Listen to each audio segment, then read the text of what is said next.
আপনি কি জানেন স্ট্রেস আর অস্বাস্থ্যকর খাদ্য এই দুইয়ের সম্পর্ক ঠিক যেন জ্বালানি আর আগুনের মতো। আমাদের মন যখন খুব চাপে থাকে তখন আমরা এমন সব খাবার খেতে থাকি যেগুলো শরীরের আরো ক্ষতি করে।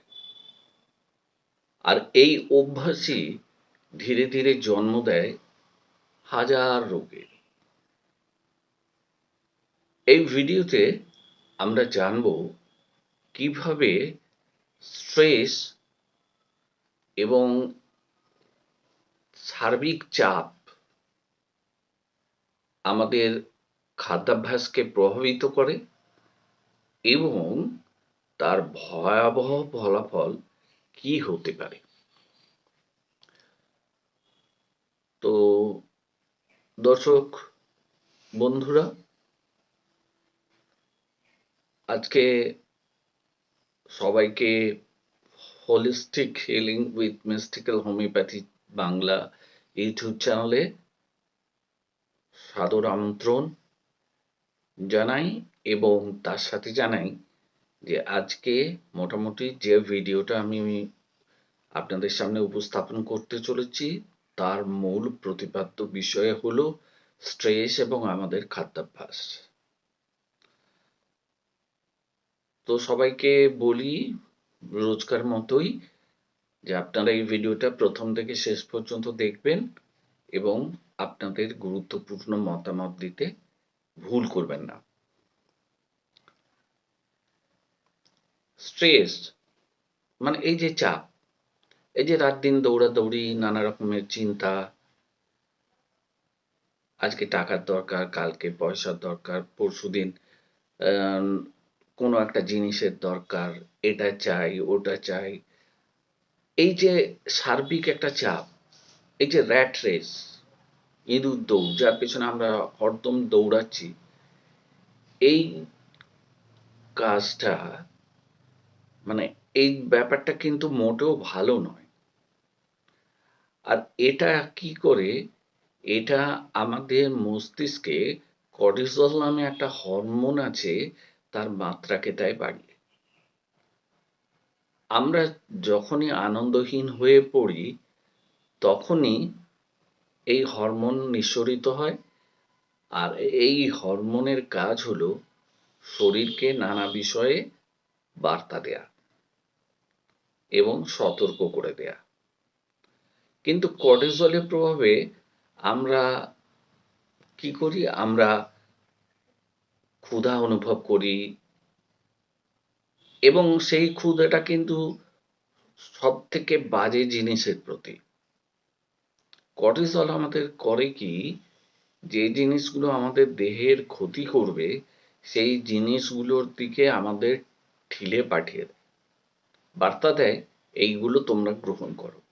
যেমন চিনি, লবণ আর অতিরিক্ত ফ্যাট যুক্ত খাদ্য। আর ঠিক এই সময় আমরা করি কি, আমরা বেশি করে খেতে থাকি। কি খাই? Chips, chocolate, junk food, soft drinks, মানে যে শরীরের পক্ষে যে জিনিসগুলো সবথেকে ক্ষতিকর জিনিস, আমরা অতিরিক্ত কর্টিসল নিঃসরণের ফলে সেই জিনিসগুলো খেতে শুরু করে দিই।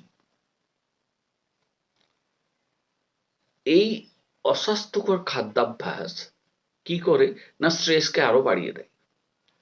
অতিরিক্ত চিনি, অতিরিক্ত ফ্যাট শরীরে ইনফ্লামেশন বাড়ায়, একটা জ্বালা জ্বালা ভাব থাকে শরীরে, হজমের সমস্যা তৈরি হয়। আর সব থেকে যেটা বড় ব্যাপার সেটা হলো ঘুমের ব্যাঘাত ঘটে। এছাড়াও সব থেকে যেগুলো আমাদের বেশি পীড়া দেয় সেগুলো হচ্ছে গ্যাসের সমস্যা, পেট ফাঁপা, ডায়াবেটিসের ঝুঁকি, উচ্চ রক্তচাপ, মাথা ব্যথা, প্রচন্ড রকমের ক্লান্তি, কোনো কিছু করতে ভালো না লাগা, মানসিক অবসাদ এবং এই ব্যাপারগুলো থেকে ধীরে ধীরে কি হয়, ধীরে ধীরে মানুষ ডিপ্রেসড হয়ে যায়, ডিপ্রেশন চলে আসে মানুষের। তখন আর মানুষ কোনো কাজ করতে পছন্দ করে না। তো মানুষ যখন ডিপ্রেসড হয়ে যাবে তখন তো তার কাজ করতে ভালো লাগবে না, তখন তার মধ্যে একটা অসহায়তা দেখা দেবে, একটা ক্লান্তিকর পরিস্থিতি সব সময় মনে হবে, সব সময় মনে হবে বিষণ্ণতা তাকে গ্রাস করে রাখবে। এবারে এই চক্র থেকে আপনি যদি বেরিয়ে আসতে না পারেন, তাহলে কিন্তু এই ডিপ্রেশনের শিকার হতেই হবে। তাই এই চক্র থেকে বেরিয়ে আসার জন্য আমাদের যথাসাধ্য চেষ্টা করতে হবে। উপায় যে নেই তা নয়, আছে। সেই উপায়গুলো কিরকম? যেমন স্ট্রেস কমাতে, মানে মানসিক চাপ কমাতে প্রতিদিন 10 মিনিট ধ্যান করতে হবে, শ্বাস প্রশ্বাসে ব্যায়াম করতে হবে, খাদ্যাভ্যাসে পরিবর্তন আনতে হবে,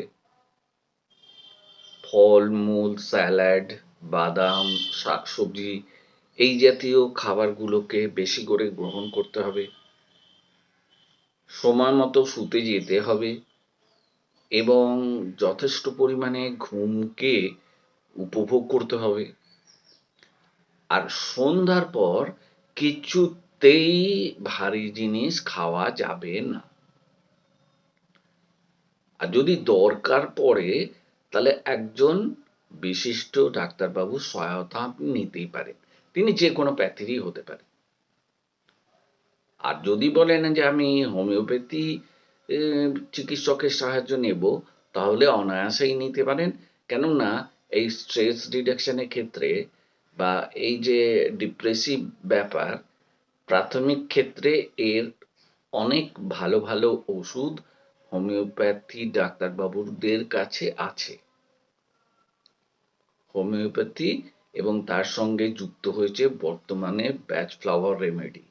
এই দুটো রেমেডি আপনাকে কি করবে না, আপনাকে স্ট্রেস দূর করতে সহায়তা করবে, ডিপ্রেসিভ স্টেট থেকে বেরিয়ে আসতেও সহায়তা করবে।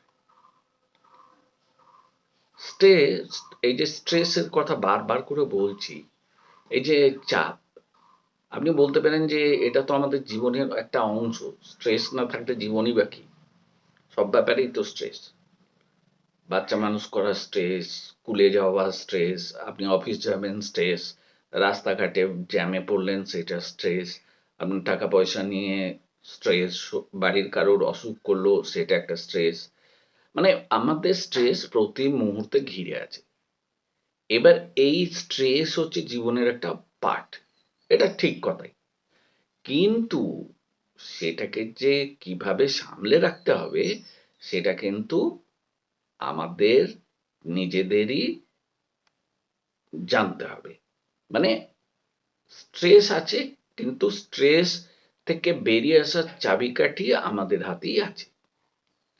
স্বাস্থ্যকর খাদ্য, ইতিবাচক মানসিকতা, এই সব মিলিয়েই আমরা ফিরে পেতে পারি এক সুস্থ এবং শান্ত জীবন, যেখানে শুধুমাত্র আনন্দ, আনন্দ আর আনন্দ। এটা অবান্তর কথা হয়ে গেল খানিকটা, কেন কি মানুষের জীবনে শুধুমাত্র আনন্দ থাকতে পারে না, মানুষের জীবনে লড়াই করতে হবে, আর লড়াই করতে গেলে স্ট্রেস আসবেই। কিন্তু ব্যাপারটা হচ্ছে কি, এই যে নিয়ন মানে সবসময় স্ট্রেস থাকবে না, সবসময় স্ট্রেসফুল লাইফ লিড করবেন, এটা হবে না। মানে এটা করতে আপনাকে সাহস যোগ্য হবে কি, এই যে ব্যাপারগুলো আমি আগে বললাম, এই ব্যাপারগুলো। তো শেষমেশ এই কথাটাই বলি যে ইতিবাচক মানসিকতা গ্রহণ করতে হবে, স্বাস্থ্যকর খাদ্য খেতে হবে, আর স্ট্রেসকে আমাদের জীবন থেকে দূরে রাখতে হবে। শেষমেশ যদি ভিডিও আপনাদের ভালো লাগে তাহলে একটা লাইক করবেন, শেয়ার করবেন আর সাবস্ক্রাইব করতে একদম ভুলবেন না। নতুন ভিডিওতে আবার দেখা হচ্ছে কোনো একটা এরকমই স্বাস্থ্যকর টপিক নিয়ে। সেইটা যতক্ষণ না আনছি ততক্ষণ আপনারা কিন্তু আমার সঙ্গে থাকবেন, এটাই আশা রাখি। সবাই ভালো থাকুন, সবাই সুস্থ থাকুন এবং স্ট্রেস ফ্রি লাইফ লিড করুন, এটাই কামনা করি। এক দুদিনে হবে না, এটা একটা প্রসেস, একটা দীর্ঘমেয়াদী একটা পরিকল্পনা নিয়ে আপনাকে এগোতে হবে। তবে আপনি যদি চান এই পরিকল্পনা সফল হবেই। তো সেটাই কামনা করি। সবাই স্ট্রেস ফ্রি লাইফ লিড করুন, ভালো থাকুন, আনন্দে থাকুন, সুস্থ থাকুন এবং আমার ভিডিওর সঙ্গে যুক্ত থাকুন। সবাই ভালো থাকবেন। আজকের মতো বিদায়।